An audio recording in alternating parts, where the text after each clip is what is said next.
Bleach is back on track with the major additions, but who would have guessed that today's major addition is Renji getting his ass handed to him for the gazillion time in a row. Me personally, I would lose my shit if they expanded upon his role against Gerard just to give him an even worse ass whooping.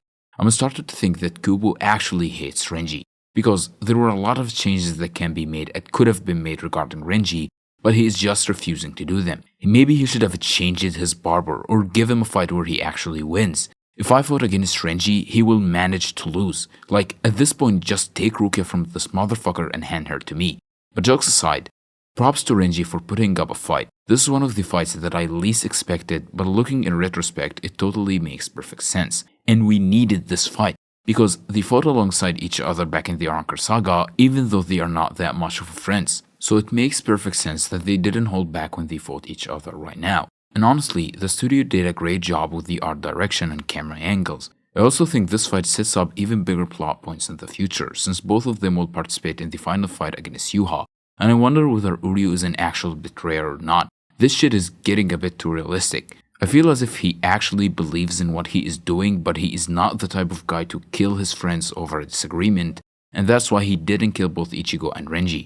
Maybe when he knows the truth that Yuha was the one who killed his mother, he's gonna change his mind and turn against him. Or the best case scenario, they're gonna give him a character arc where he remembers his grandfather's words about putting the Soul Reapers and Quincy's conflict aside. I personally think it is gonna be a mix of both, but whatever, they're gonna surprise us anyways. I'm really liking what they've been doing for the past couple episodes, setting up the atmosphere for all the major events that is to come next. And I believe this is gonna be the last episode that doesn't fully cover a single main fight. What makes me curious though are the rearrangements that they are making to the order of events. Currently, I don't see a reason why, but hopefully they are cooking something big, especially with the Basby and Hashwolf mini-story that is coming. Talking about Hashwolf, I wonder what does him staring into Uryu's soul every time he fights one of his friends mean. Is Hashwolf remembering Basby, or is he influenced by Uryu's actions, putting his loyalty to Yuha over friendship? Or maybe Uryu is not even a betrayer and Hashwolf can see through his actions, yet he is suffering from the same conflict as him to whether he should put his loyalty over friendship. Whatever it's going to be, considering Kubo's words telling us to focus on both Hashwolf and Basby, this is gonna end up to be the most emotional event in the score.